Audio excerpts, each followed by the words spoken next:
This is a Gary Fisher Tasahara. It is a rigid mountain bike from the 90s, and for the most part is in really good shape. For the past 20 years, it has been sitting in a garage unridden until my friend scooped it up and dropped it off at my house. To be honest, I wasn't quite sure what to do with this. Nothing seemed terribly broken, there was no rust, it hardly seemed like a candidate for restoration. But when I took a closer look, there were a few things that needed to be done in order to make it rideable. The tubes were flat, and the tires, while still rolling, probably are too old and unsafe to ride. The cables are pretty gummy and aren't very smooth when pulled. The shifters aren't working consistently, and upon inspection, some of the pawls inside the shifters are worn down to the point where they slip whenever you try to grab the next gear. The brakes do work, but the pads are pretty hard, so I wouldn't trust it for an emergency stop. The saddle has a few tears, but not in the worst shape. The grips are pretty worn as well. I put some new tubes in, and despite these issues, the bike rolls and pedals. I took it for a spin around the neighborhood. It is surprisingly comfortable, and I could see how one could easily put in some lazy commuter miles into it. But that's not what this bike was designed for, right?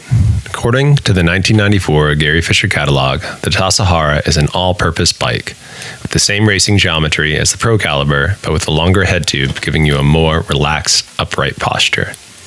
I'm not sure what they meant by an all-rounder in 1994, but in 2025, this screams gravel bike to me.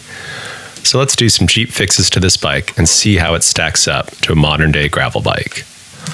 I'll tear the whole thing down, clean it up, and swap out the shifters for a functional set in the parts bin, pop on some new tires, give it a comfy saddle, replace the brake pads, cables, and cable housing.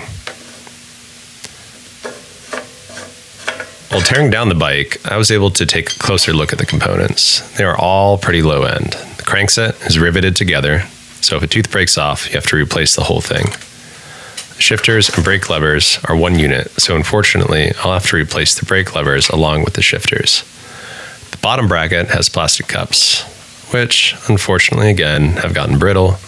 The drive side cup cracked when I was breaking it loose. I'd imagine a higher spec build stored in the same way wouldn't have worn out as quickly.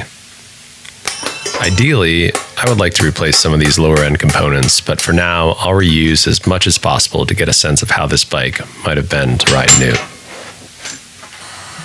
After I got the bike torn down, I removed the stickers and spent a little time washing and polishing the frame and fork. Nothing fancy, no paint touch-ups or a clear coat, although there are definitely a fair amount of scuffs and paint chips. Once again, the goal is to get the bike clean and rideable. I'm not trying to win a concourse. The rest of the parts took a 15-minute soak in the ultrasonic cleaner. I just used hot water and dish soap. I later wiped down any gunk that was left over. I was kind of amazed at how quickly I got this bike torn down and put back together, even with filming the whole process. On my other bikes, I mess around with internally routed brake hoses, shift and dropper cables, drop bars with bar tape, tubeless tires, carbon doodads, and a countless number of components with torque specs written on them. It was refreshing to bolt something together that didn't fight back. These old bikes are just easy to work on, and in that respect, they already win in a comparison to a modern bike. Some of you have pointed out the flaws of externally routed cables in wetter and colder environments, icing up or rusting quickly. There's also something simpler about a one-ply drivetrain from a user point of view. Hopefully I don't cross-chain too much. In my next video, I'll take this bike on my usual all-rounder gravel ride and see how it stacks up to my 9er RLT9 gravel bike. This includes some road descending, some climbing on single track, flowy downhill, rolling cross-country double track, and bombing down some dirt and pavement. I'll compare Strava segments, recommended Garmin recovery time, ride feel, and most importantly, fun factor. After that, we'll find out what it's really like to ride one of these old bikes. Got any suggestions on how I should compare the two bikes? Any metrics I should include or ignore? Let me know in the comments. Afterwards, I'll see what changes we can make to address any shortcomings this bike may have, and I'll take another run at the course. But we won't know what those are until we give it a go. Enjoy the rest of the build, and I'll see you in the next one. Thanks for watching.